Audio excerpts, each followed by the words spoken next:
Here we go. Welcome back. Let's see. Oh, got to turn that sound off. Got a speaker running over there. And anything over there? Nope. Here's the watch check. And let's turn DVR on. And okay. Well, coming over here to Bertland right now. And your microphone is on. And there you are. Hi, Bertland. Hi, Doug. Hi, everyone. Let's see, what do we got? We got 7 viewers showing. Well, one or two of those are me. There's, let's see, you're in the chat room. Jeff Ryman, hello. And Blackwatch, hello. Darren Gilholm, hello. Ken Stout, hello. All right. So, Bertland, what do Yeah. you got to tell us? You kind of made a executive decision, a little bit of a change maybe. I'm not sure if I'm reading that correctly. What's going on? All right. So I've decided to target my focus onto schools mainly and schools within the region that I'm within.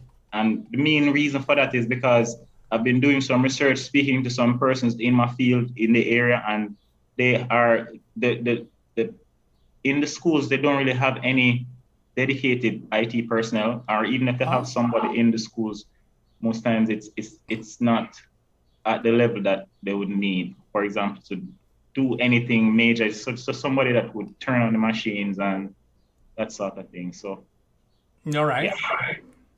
All right. So after doing my research, that's what I found out. And then I basically found out how to target them on Instagram, because what I realized that on Instagram is like an app that everybody has on their phone. And it's a very personal, I don't know, Instagram is like very personal. Even the celebrities, everybody on there, it's very personal. YouTube is more, you Sure. come there, is it's a different, I don't know, well, I'm not really a YouTube person. So That's I'm okay. that's You don't need to go any further justifying your right. choice. So that's why I probably said that. But what I understand from Instagram is that it's more personal. You know, when you send somebody a message, Yeah. like when you send a reaction to somebody, it's more likely to reach them than if somebody sends you a YouTube comment. Because they have so many different ways to like notify somebody on Instagram, right? You can mention them in a story, you can mention them in a comment, you can mention them in a caption, you can mention them in a live video, you can react to the story, you can create a group chat at them.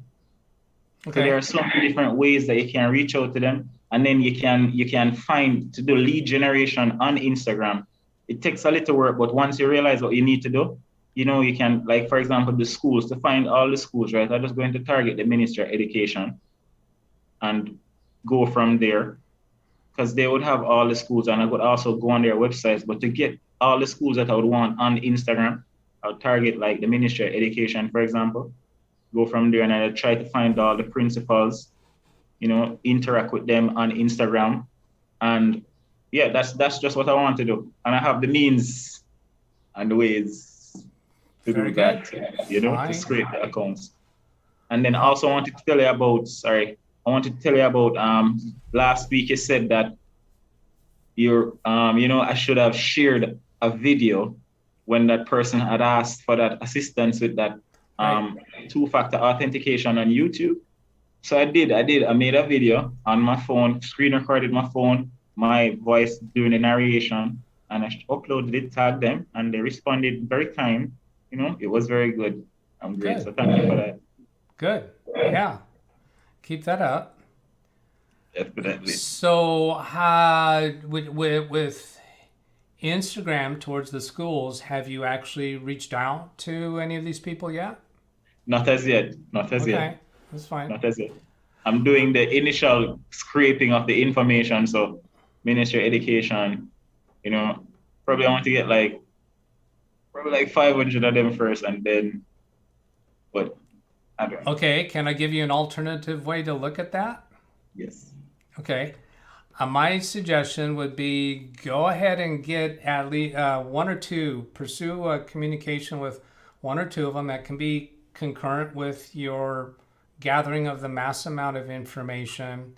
Yes. Because when you actually start speaking with somebody, you could get a much better direction of how to go about it. For instance, you're looking right now at gathering all this information about all the school administrators. Well, once you start engaging with one or two of them, and particularly if you find one that is responsive, they may have a Yes. much easier way for you to communicate to all the others I than you like doing all of this legwork. I like talking to you, Doug. So it raises a little yellow flag to me when a person starts doing a whole bunch of legwork to try to set up a system before they start bringing something in or engaging in a contact. And I know that you watched the session with Jason last week, or I don't think you were in it live. And he's got a similar situation where I encouraged him to just go start talking to businesses. And he did. He started doing that before he even had a flyer, had any kind of marketing set up. But if you just get started with something real, that can give you a whole lot of guidance as to where to go next. So when I started my business, I did a similar thing as what you're just describing. And I wasted a whole lot of time. And what I aimed towards was attorneys. So I gathered a great big long mailing list, US mail, because email didn't exist back then, not at the level that it does now. So I got this big long list, I don't know, 300 some odd attorneys in the area. And I developed this letter to send out to them, and I printed them out, and I folded and stamped envelopes and sent it out, and I got absolutely zero response. And then I started calling them, and I was getting zero response. And I wound up realizing, oh, this method isn't as lucrative as I thought it was going to be.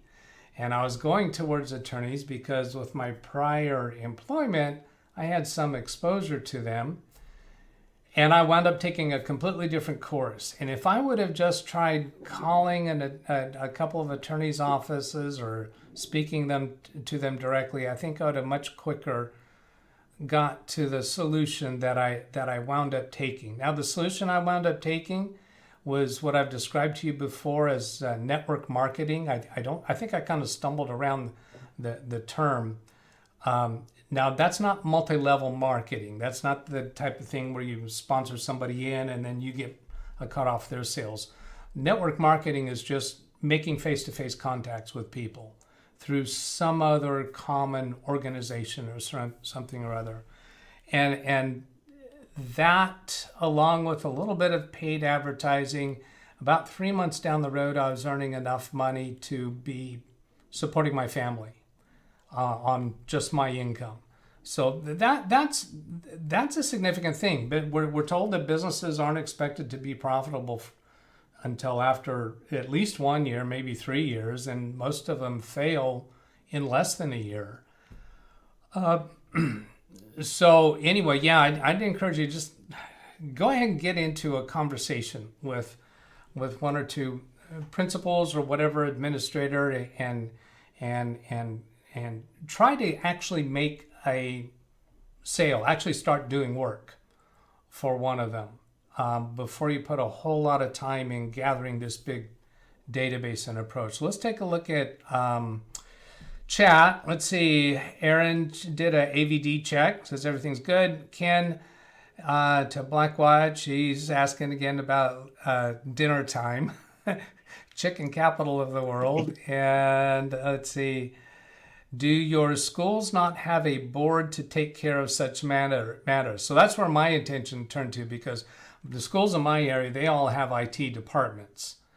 I think you kind of addressed that already, but go ahead and tell us again what you said. They don't have IT departments. I don't want to speak for all the schools, but I don't think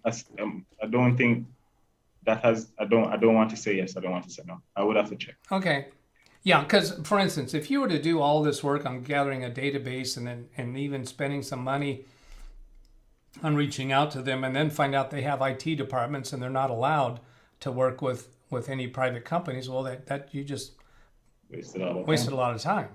Now, it could be the schools in your area are far more autonomous and able to make their own choices with that. Yes. But Yes. you know, once you engage in a conversation with somebody, you're probably going to get a whole lot better direction. Let's see. There's some more back and forth about the dinner time for those two. Ken, well, the boss takes her break. Yeah, there's more about the dinner. And Blackwatch, I see I'm here in Doug's kitchen, just getting lunch started. Yeah. Here's my kitchen counter, the stove and oven right behind those doors to emulate another YouTuber that we all know and love. Ken Blackwatch. Okay, so that's all there that we have there for now. Great. Okay. What else do we have to talk about?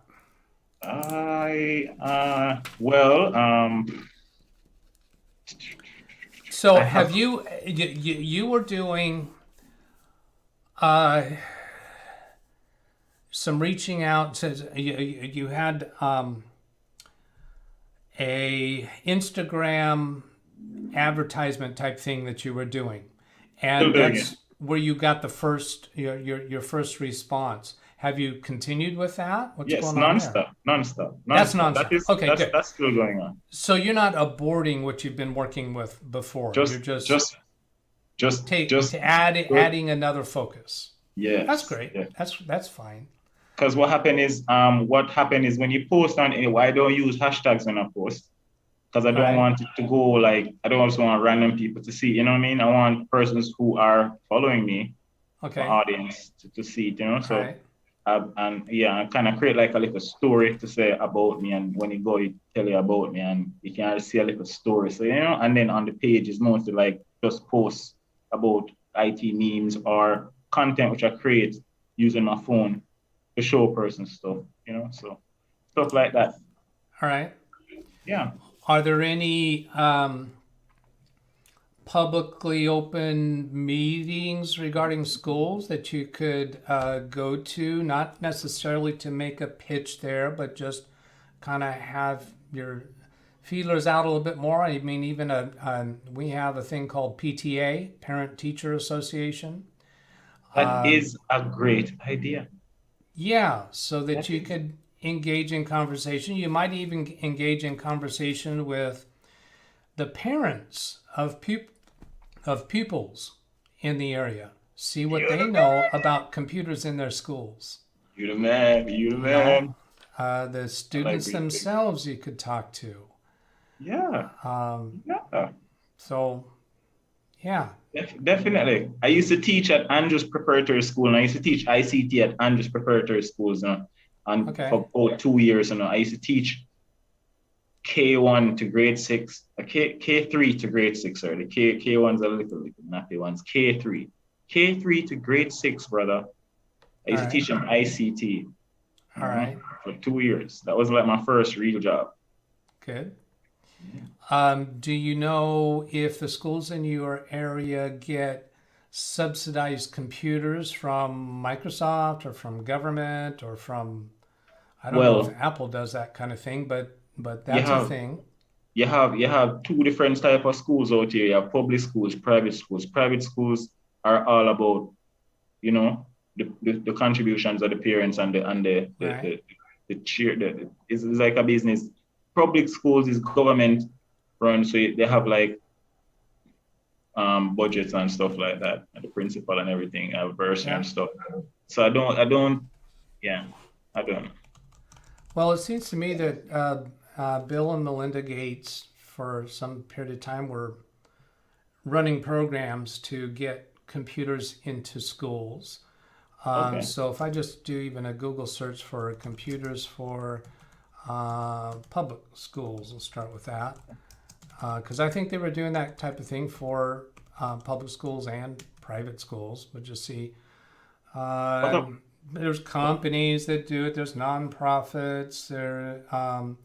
So that even might lead you to some kind of publications or news writers, people that write articles about computers in schools and how they're doing and what the challenges are. Let's see, there's Public School View. There's something from CBS News, bookings.edu. Edu is a domain suffix that's specifically for education. Education. Yeah. So I'd be guessing that your educational institutions also use edu. Yeah. So you could probably do a lot of just Googling around and get more information. Here's coronavirus pushes schools closer to a computer for every student. Of course, that's been a big thing with everybody learning have from tablets. home. Have your students in your area been doing learning from home? Yeah, they've been doing a lot of that. A lot of that. Online school. Everybody have laptop. Right. You know? So even those laptops that are at the homes, what do they do when their laptops are fouling up? I know that some of the laptops in schools in my area, I've had clients who they can take the school provided laptop or they could buy their own. Some of my clients chose to buy their own. When they do that, they have to handle their own support issues. They can't get support from the school staff.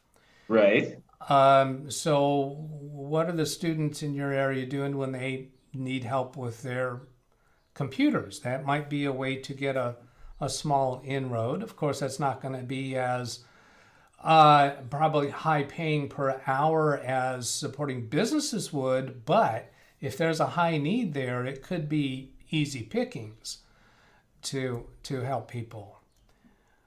Doug, I like talking to you. So there's ideas. Yeah, those are some great ideas. Okay. Those are some wonderful ideas.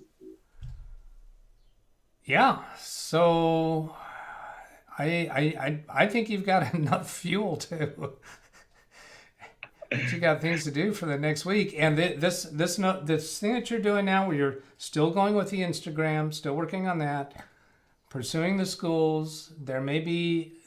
Do you have any other irons in the fire right now that I'm missing? No, not Facebook. Right now. You're doing some stuff on Facebook, aren't you? The thing is that I can't focus on so many different social media platforms. Yeah, don't spread yourself too thin. I'm not suggesting that you take on another. I'm just asking, what are you currently into? It's everything that I post to Instagram goes to Facebook. Yeah. Oh, okay. But I'm mainly focused on Instagram because it would be like Instagram. You see the thing with Instagram? Instagram was first and foremost only an app. It was like only available on your phone, and so like I that's like something that persons would just is like it's like a phone app, so you use that on your phone. Like Facebook, you have it on your computer, you have it. Facebook is just so hard. It's so hard. You have to pay at Facebook. That's fine. Trust me. Go the directions that you connect easily to, that you relate to, that you even enjoy using, and particularly seek out teacher-oriented subjects on Instagram. That may be a thing. So there's several ideas there. You see the thing with Instagram. Instagram is just very simple. You see something, you like it. Yeah. You see something, you like it. That's it. You see something, you like it. And if you like it enough, you can comment. Okay. So if somebody sees something that you put out on Instagram and they like it, how does that turn into a business connection for you? When they like it, I can go now into all the likes on those posts and I can message those persons directly. And I can say, have like, you're right. I have so many likes on those posts and I have been messaging those persons. You have not been messaging? No, I haven't been messaging them. All right. So what I'm going to do after we finish is I'm going to message them and just say, hi, who do you call when your computer has issues? But that's fine. That's a very simple, direct question. That's true. Who do you call for when you need computer issues? That's what I do. I'd love to help if you need it. It's low, easy, direct. They have no confusion about why you're reaching out to them. I kind of like that. And you see that question you asked me a while ago. I really like that question you asked me. Yeah, because All right there I have leads that because I'm looking elsewhere. I'm not focusing on what I have in front of me right here. Right. Right. Well, I like that approach. Blackwatch is asking, what about flyers? Too old school for the web and net? Yeah, that's my thoughts. I think flyers were certainly the way to go when we didn't have the internet. When would flyers actually still be a productive thing to do? Well, if you were in a physical meeting room with people in the education world, maybe. Because I know, like what I was suggesting about the parent-teacher meetings, or maybe the school board has a public meeting available where the public's invited to come in and ask questions. And if there's an environment such as that where they allow local businesses to put out flyers on a table, that would be a totally sensible place to do it. I wouldn't bother creating the flyer until you find that you have a place to distribute it. I don't think a flyer offering school services and carrying it around door to door to a neighborhood would be a productive way to go. That doesn't make sense, but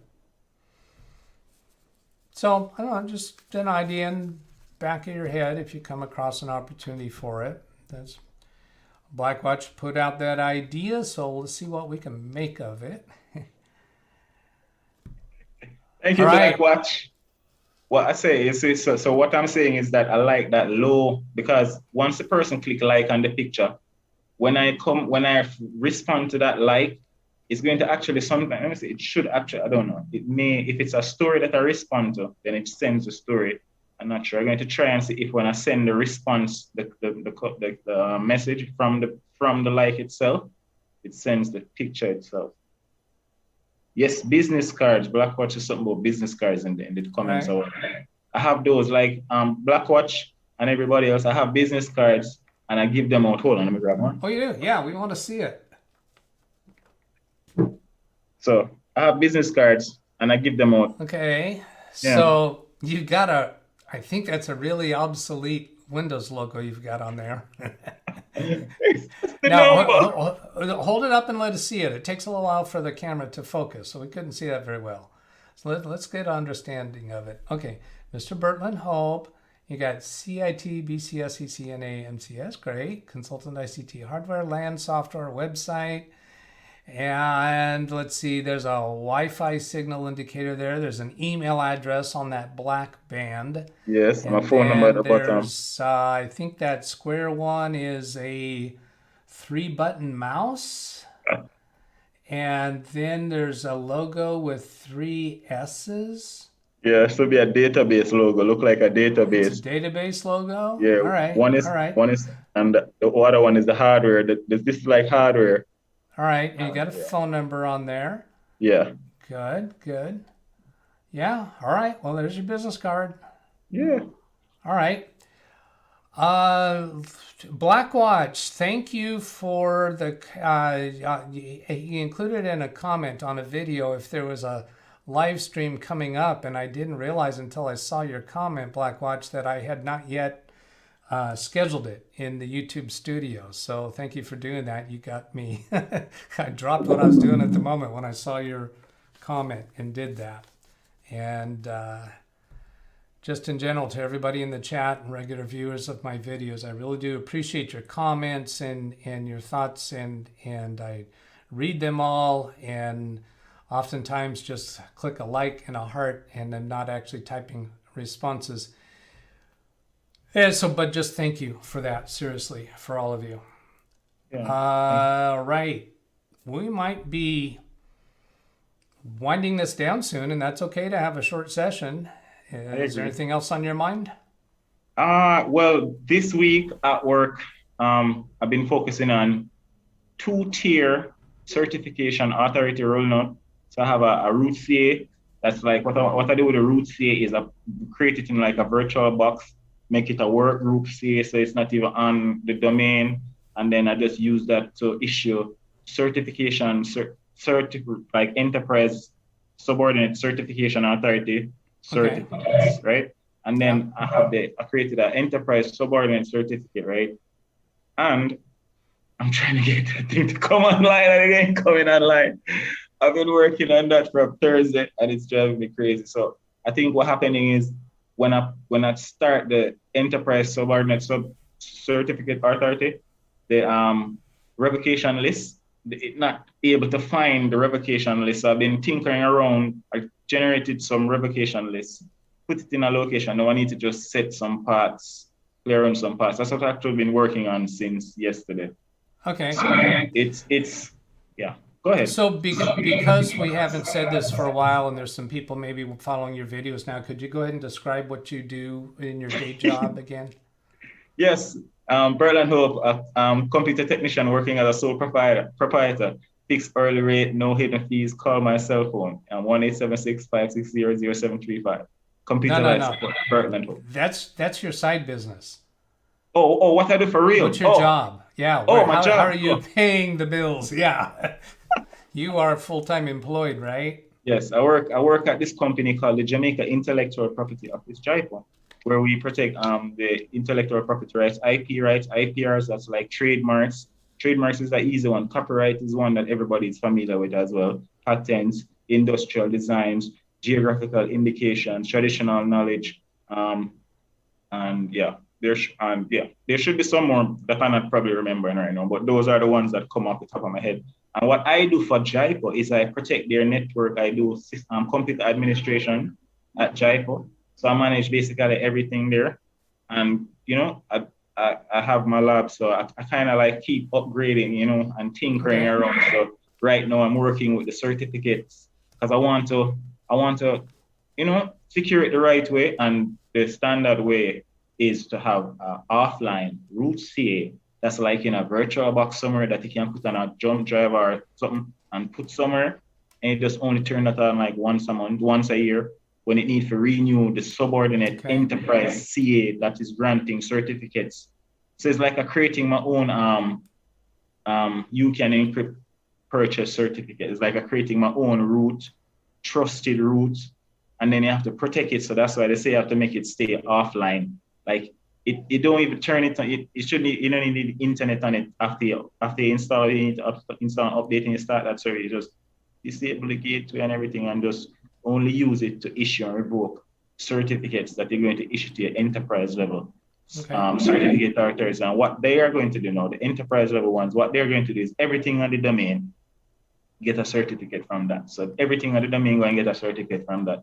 And then its main certificate comes from a very trusted, very secure root certification authority, and which produces the revocation list, which says that because it trusts the certificate from the root certification authority, but it cannot find a revocation list that says this trusted certificate is not on a revocation list. So this certificate has not been revoked, and that is what is choking me, right?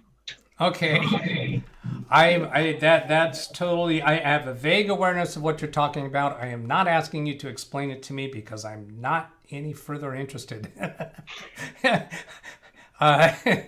I'm glad you do that work because I would not want to. Bottom line is you work for the intellectual property realm, but your personal focus is in the computer operations for that endeavor. Yes. So yes. that makes you really full-time computer support that I can see.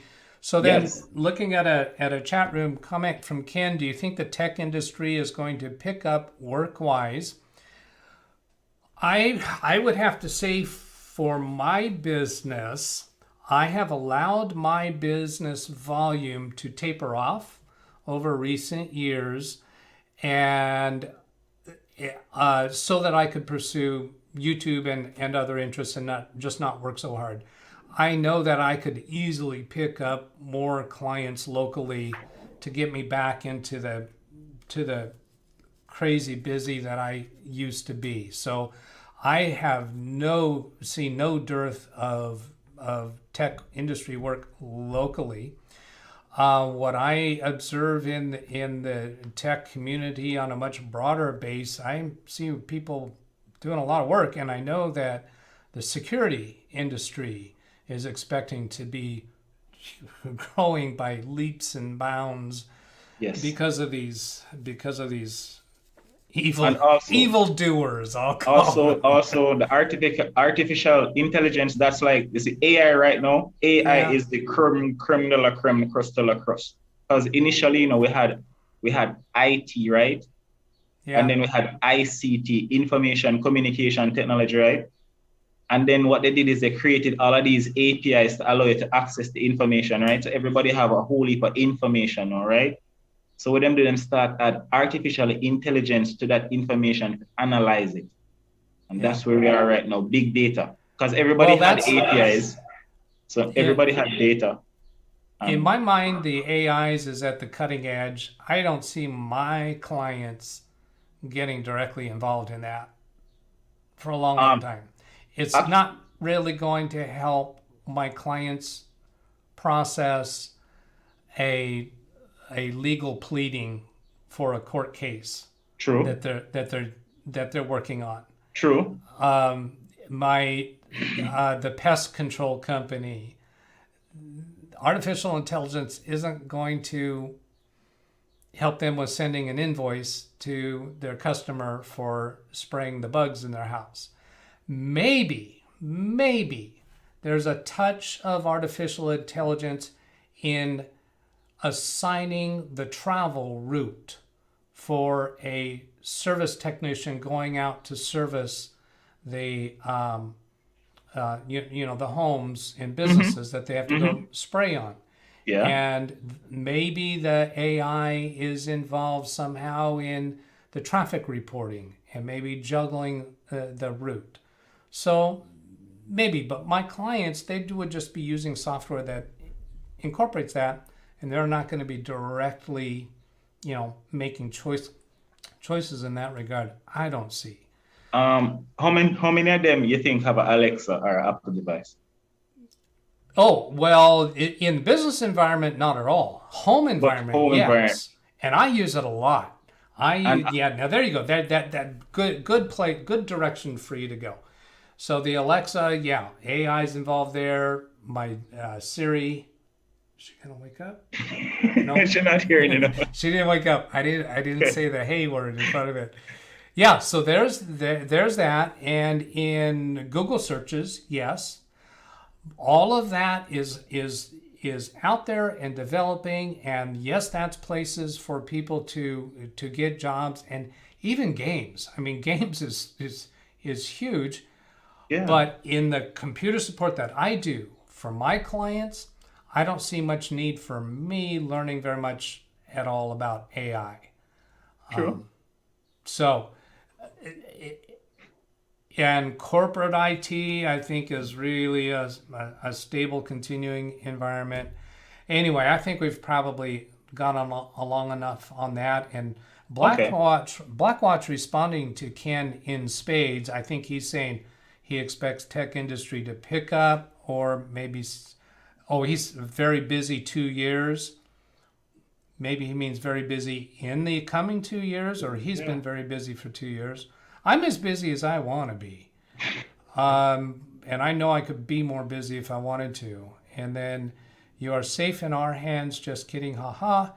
And Aaron, what about AI scheduling appointments? Yeah, that's a potential too. But again, that's going to be software based. My clients that I'm directly supporting them may or may not have any awareness that there is AI involved there.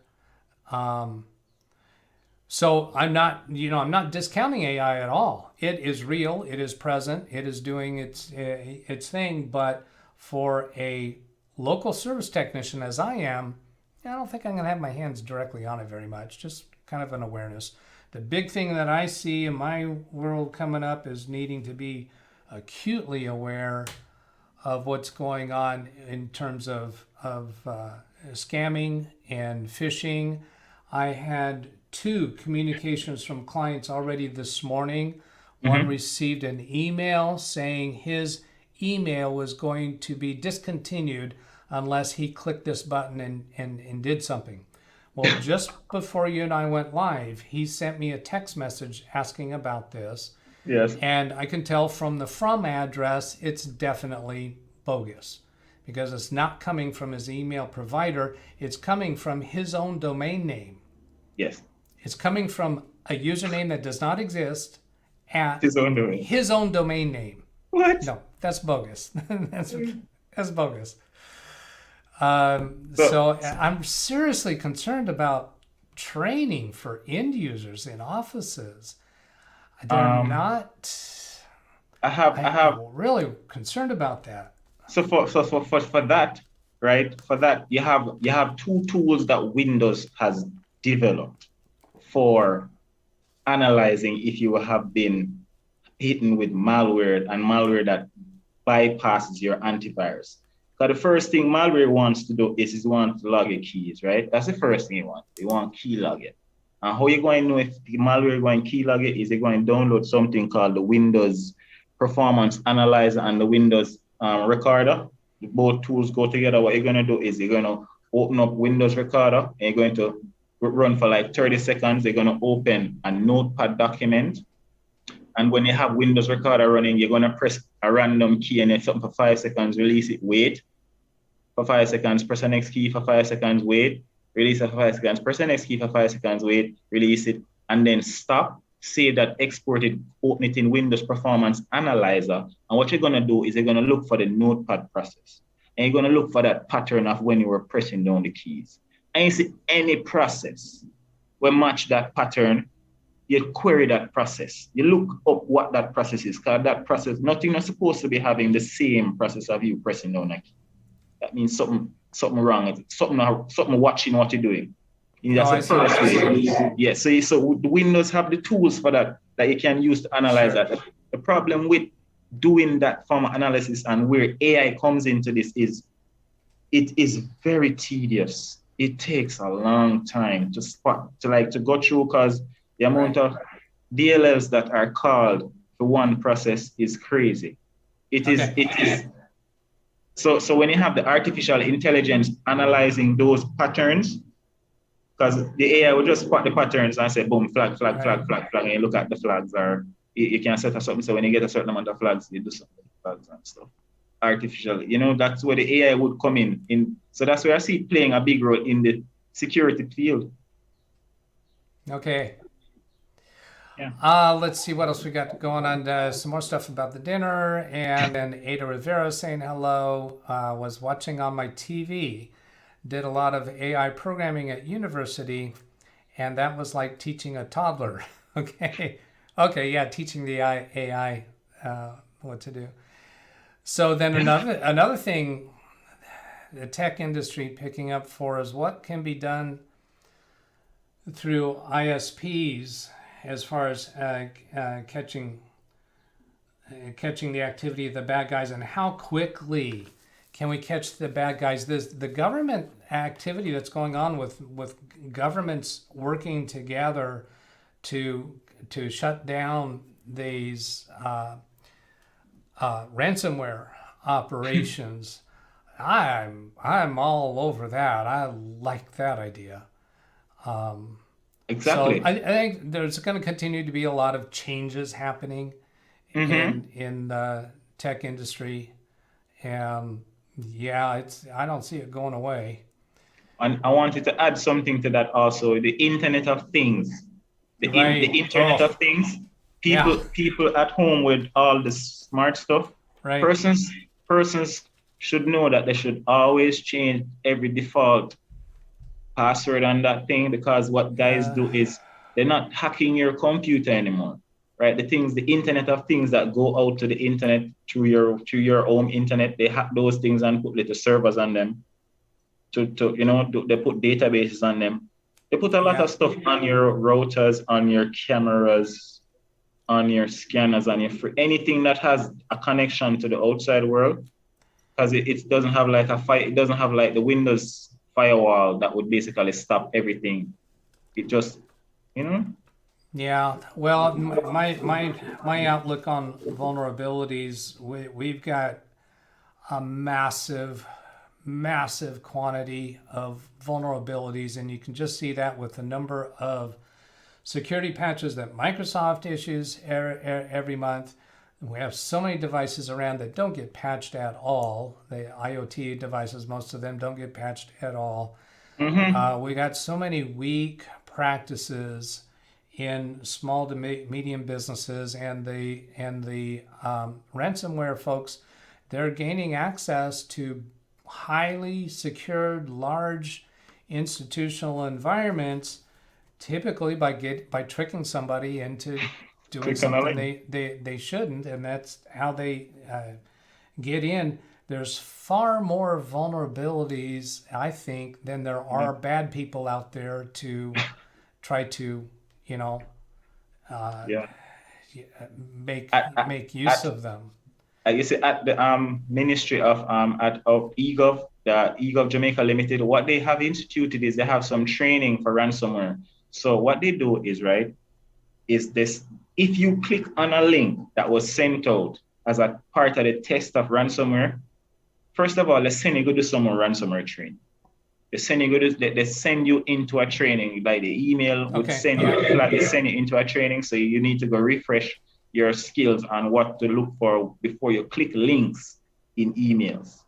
So when you get a link in an email, you should always scrutinize the heading, where the email is coming from. Look at the actual email address in text, not just like what the person renamed themselves as, check the validity of the thing, send it to IT before you click it. You know what I mean? Yeah. I've toyed around from time to time about whether I would start at some point doing that to my own clients. Yeah. Sending, penetration testing type emails to my own clients. And would you get the permission first? Yeah, we'd have to get permission first. Talk to the the management. The thing that I'm not that keeps me from doing that at this point is that I haven't had anyone in the business environment among my clients actually fall victim to it, which blows me away because I have so many of them ask me. They said, "Hey, I got this thing. It looks suspicious to me." I look it over. Yes, indeed, it is suspicious. I put it into my time slip. I'm zeroing out the charge. I'll put in a start time and an end time, but then I'll put the entire time as a break. So they're getting zero charge for it because I want to encourage that activity. I want them to keep checking with me, and I want them to encourage their staff to check with me. So then the last one that I got, I sent an email back. Yes, that was a good catch. You did good. You please let your coworkers know that you got this, because people need to be aware that these kinds of things come through. I like your communication skills. Yeah, so I want them talking amongst each other. I don't have to be the one to have that conversation with everyone if I can get them talking to each other, because some of them, the ones that are reaching out to me, they are obviously concerned. Now, there may be others in the office that they're seeing these things and they're just deleting them and recognizing them for what they are.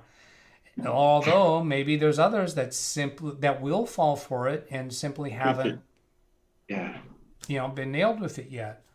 I came across a video on my channel of a support session to Marge. Yes. That where she had actually let a scammer connect to her computer. So this was me and her working on the cleanup afterwards. I've had a number of private individuals, not my business clients, that have fallen for the scams, and some of them had pretty significant equipment damages and financial losses, several $100s, not wiping out their life savings. But it hurts. It hurts, yeah, and it's a bit of a disaster. And there's also the stories of I have actually, I'm going to eat my words a little bit here. I do have one client, and I've told about him in my time slip, my tech tales, that he has fallen for scammers and let them connect to his computer multiple times, and his staff ridicules him for it. He's the owner of the business. So there are personality types and experience backgrounds of people who will accept and believe what they're being told. I've talked to him about it. His staff has talked to him about it. When he comes up and admits that he did it again, he knows before he even tells me that he's done wrong. Yet I fully expect he's going to do it again. And I have faith he won't. He during the last experience, and this would be a typical thing, he said, "Doug, thank you for not ridiculing me over this. Thank you for treating me with courtesy and respect." And that is the way I am. Somebody can make what might be described as a dumb mistake. But multiple times. Yeah. Now, I do have a background that allows me to be a little more understanding and forgiving. My background is a pilot. What? And I'm a private pilot. What? And I was a volunteer with in the air kind of pilot? Like flying planes? real planes. I've owned a couple of planes myself. What? Think of yourself. Yeah. And I was a volunteer for the FAA. I actually ran ongoing training sessions for instructors, for flight instructors. I was never a flight instructor myself, but I coordinated and operated and sometimes actually conducted the training content that was prescribed by the FAA for flight instructors. And one of the things that aviation knows, has sincerely documented this, is that when a pilot or anybody else is in an endeavor that has their mind focused on a task that has a certain level of challenge to it, they can easily make a dumb mistake because their mind isn't there. And the story that flight instructors have told me over and over again is when they take a pilot up for their biannual flight review, happens every 2 years, biannual flight review, the pilot is with the instructor, and the pilot, no matter how experienced they are, has a certain mental frame of mind that they are being tested. And they are being tested. It's not really a pass or fail. It's a biannual flight review. The instructor's goal is to challenge the pilot and help that pilot become just a little bit better. And the instructors have told me over and over again, they'll tell the pilot to make a right-hand turn, 30-degree right-hand turn, and the pilot will turn left. Do you catch that? But Do you understand that? Why a 30-degree right-hand turn? Like it. The instructor tells the pilot to make a 30-degree right turn or some other maneuver, anything. I'm saying, for my example, I'm saying he's telling him to turn right. Yes. And the pilot turns left. Yes. Simple, basic mistake. And sometimes the instructor will say, "No, let's go to your other right." If they're going to be comical about it. The point is, the pilot has his focus on trying to do good on a task and makes a dumb little simple mistake. Another mistake that some pilots have or a type of a mistake, is you're putting gas in the tank. You're up on a ladder, putting fuel in the tank. The filler is on top of the tank. And somebody comes and engage you in a conversation while you're working on this. You finish filling the tank, you put the gas pump handle back on the machine. This person's engaging you in conversation, and you forget to put the cap back on the tank. and you take off and then fuel is streaming out of the tank and people have died from that. Silly, stupid little mistake. And the point is distractions. When a person is focused on a task can cause you to make a simple little mistake. So this client of mine who lets a scammer connect to their computer, what was his mind engaged in at the time? That could have had something to do with it. Okay, you know what? We're approaching an hour now. We've been exploring topics way beyond the subject matter of our video. So we're going to go ahead and put an end to this. Let's see if there's anything else we need to catch up with in chat. Let's see. This is Blackwatch. That's what a VM operating system for. Let them play in your sandbox. I guess that would be for the scammer. Sure. Doug was scared in the aviator. What? No, just kidding. Okay. And Ken Stout, great video. Okay, yeah, so let's say goodbye to everybody. Give you a moment to just say your short, simple, quick goodbye. Thank you, everyone, for checking out Doug and Doug's channel. You know, Doug, I'm telling you, from the first time I've watched that video with you solving that Windows blue screen audit, I've been happy to follow up you. And thank you so much for always sharing and be honest. You're such an honest person. And like the question that you ask always get me to think in very common sense ways, man. And thank you for that so much. Great.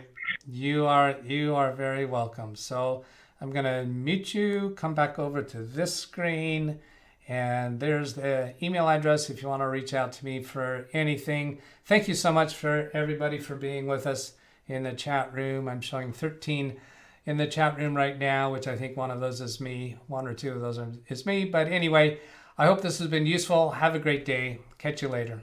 Goodbye.